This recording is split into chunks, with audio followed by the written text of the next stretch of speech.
Over the past 2 years, I've built and sold AI automation systems in every niche imaginable, from international logistics to martial arts to even recently an NBA team. And through my free and paid communities, I've seen the successes and the flops of thousands of AI automation agency owners when it comes to niching down. And so I'm pretty uniquely positioned to know what's working and what isn't when it comes to AI automation agency niches. And so in this video, I wanted to make sure as many of you as possible start the year on the right foot by revealing my number one pick for AI automation agency niches in 2025. So if you want to start building an AI business or start making money from the AI space generally, then you can take my exact pick that I would choose right now if I was to start over. Now, niching down is, of course, an extremely important part of running a business.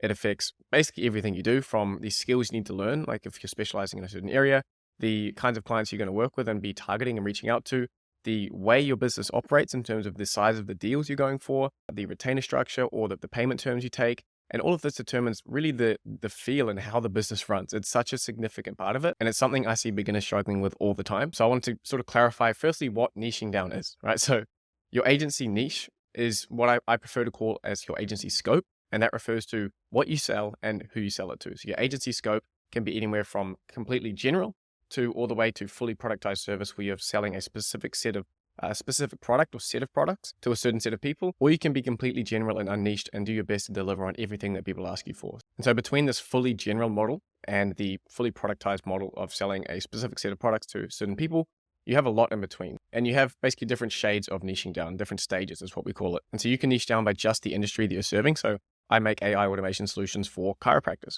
Or you can niche down by the category of solutions you provide. So I make AI voice agents. And so that's a way of niching down by solution type. And then you can start combining them both. So you could say, I make AI voice agents for chiropractors, or I make AI appointment setting systems or AI receptionist systems for chiropractors. And you can start to combine the industry aspect with the solution category or the solution type. So it could be the category of voice agents or the type of appointment setters or AI receptionists, right? And then you can sort of cross them over and be even more narrowed down by what you sell and who you're selling to. So that's just a quick update if you're not familiar on the sort of niching specifics of AI automation agencies and the services we provide. Now that we have that out of the way, we can move on to what you've all been waiting for, which is my number one pick for 2025. Now, as some of you have probably guessed, this is a bit of a trick question, and I'm not just going to give you one niche because it's actually not the best process for picking the niche. The number one niche for you will be very different to the number one niche for me, and very different to the number one niche for someone else.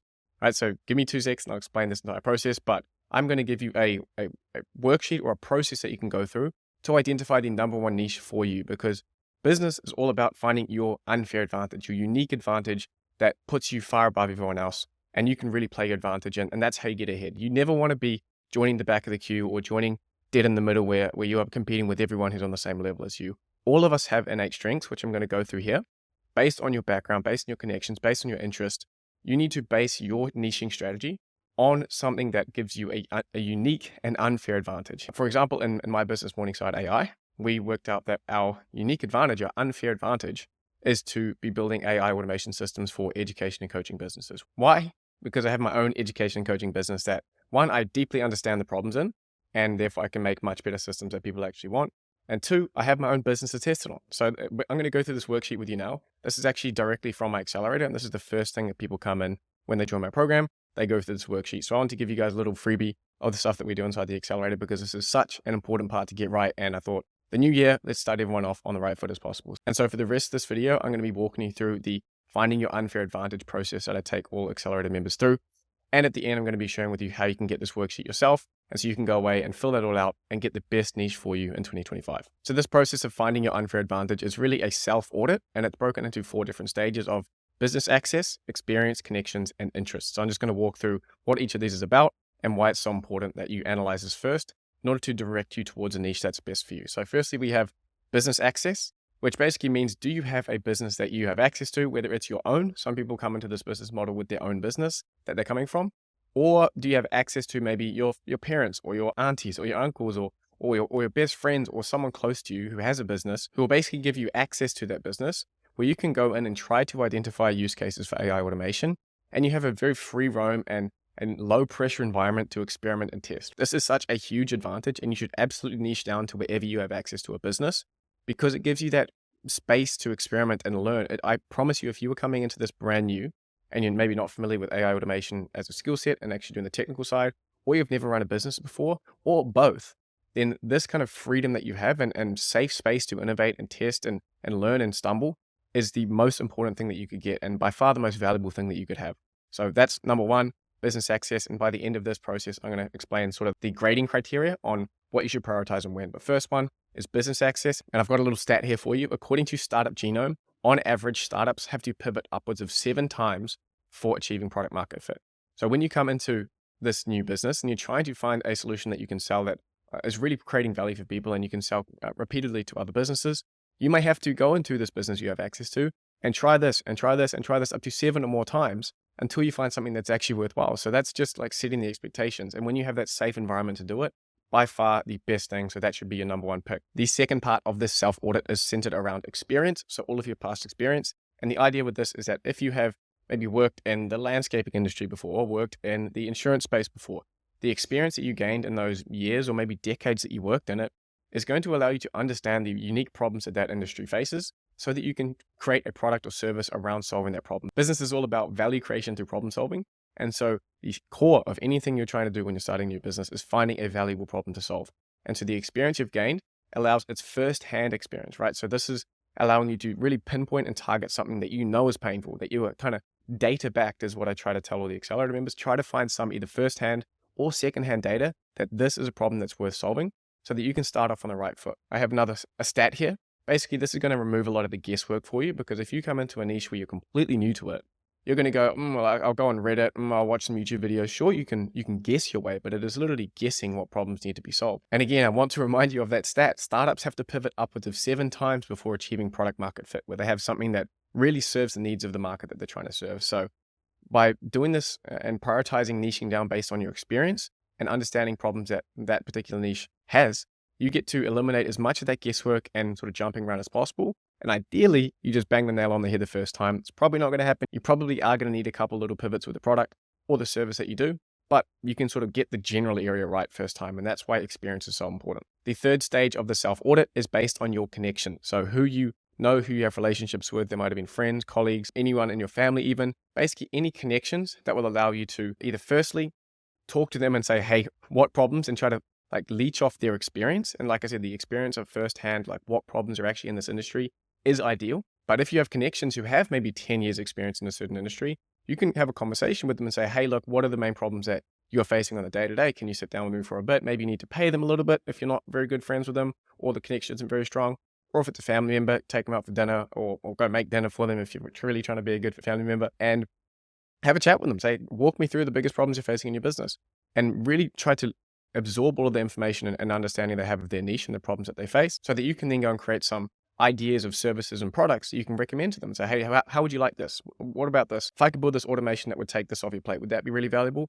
And you just use them as a sounding board and go back and forth.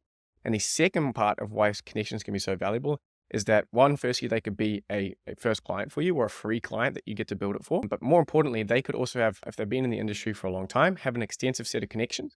And you can say, hey, look, let's cut a deal here. Well, we've dialed it in, we've got it really working on your business or on your example. Now we can take it and sell to other people. Do you want to do a deal where I can sell it for $4,000 and I'll give you a cut 50-50, or, you can do whatever cut you want there just to get things off the ground, and they can actually help you with the distribution, and they can provide referral leads.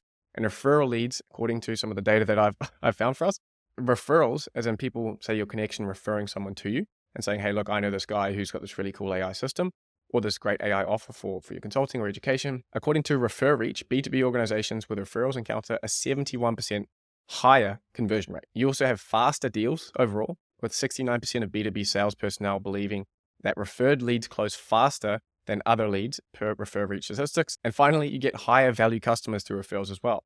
The Wharton School of Business found that referred customers have a 16% higher lifetime value on average, right? So massive benefits to referrals.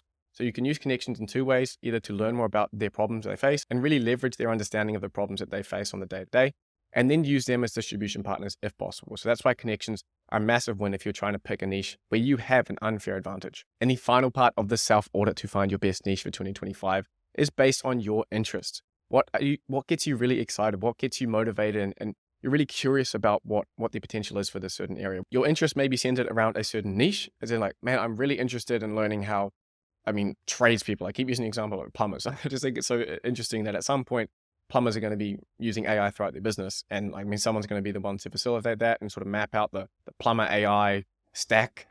I think that's pretty interesting to me. I don't know why, but if you may be interested in a certain niche and how AI can affect that and really help businesses grow or have some impact in overall, like there's agriculture, cool stuff going on, there's healthcare, but I'd probably stick to something sort of more basic service-based business if possible. But again, interest is an interest. And aside from just the industry that you could be interested in, you could be interested in the solution type or the category, saying, hey, I'm really interested in this AI appointment setting thing. I think there's so much value to be created with these systems and taking humans away from doing this mundane stuff and allowing them to focus. I think AI appointment setters are really cool and I really want to go deep on that. Or it might be the solution category. So type is like the specific, the category is the whole, and the solution category of, hey, I think these AI voice agents have a lot of potential and I'm really interested in, I like seeing where that's going. So an interest is an extremely good way of picking an unfair advantage, because if you have, I go back to Naval a lot on this, Naval Ravikant, he says, do what feels like play to you, but may look like work to others.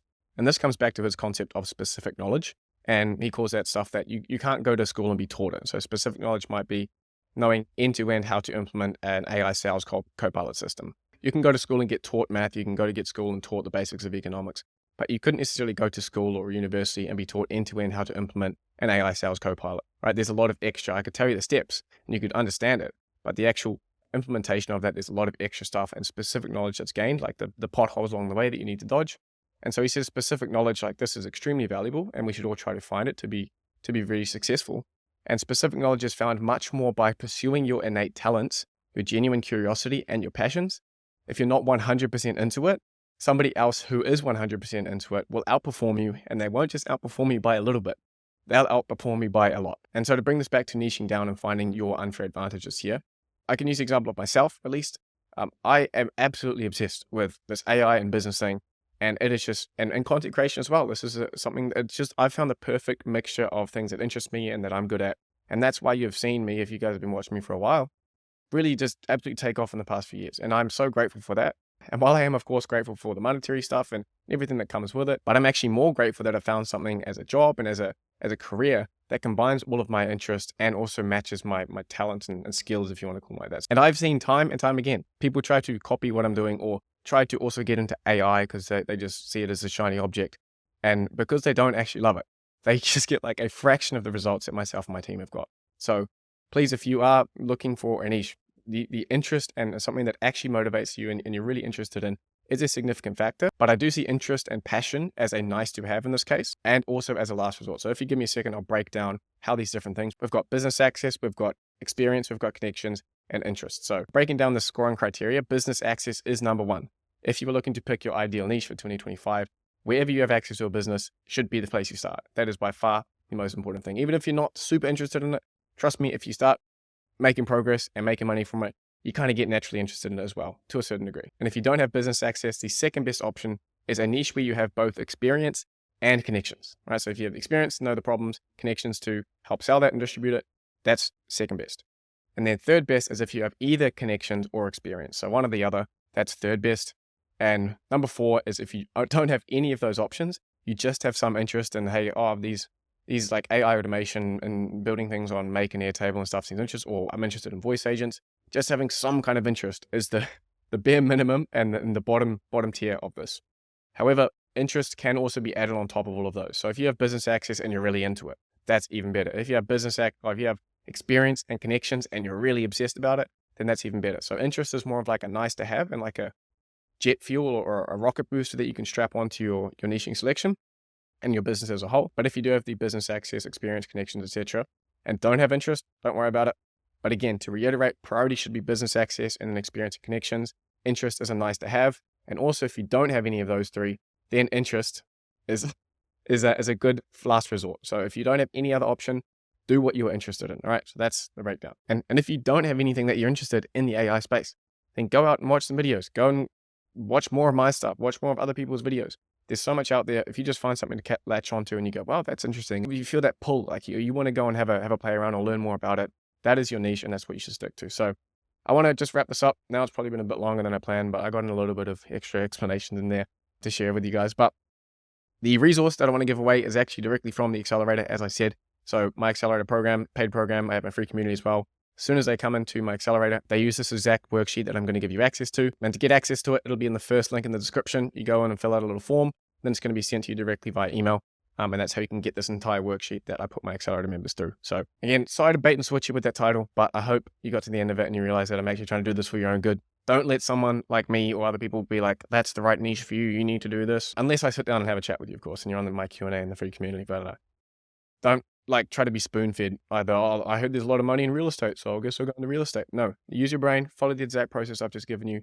By far the most important thing you can do, because you want to do work that feels like play to you, or you have a ridiculous unfair advantage in. That is all for the video, guys. Thank you so much for watching. If you want to watch another one from me, I've just put out a massive video on AI agents, which I put a lot of work into. If you haven't seen that already, highly recommend you check that out. Aside from that, thank you so much for watching, and I will see you in the next one.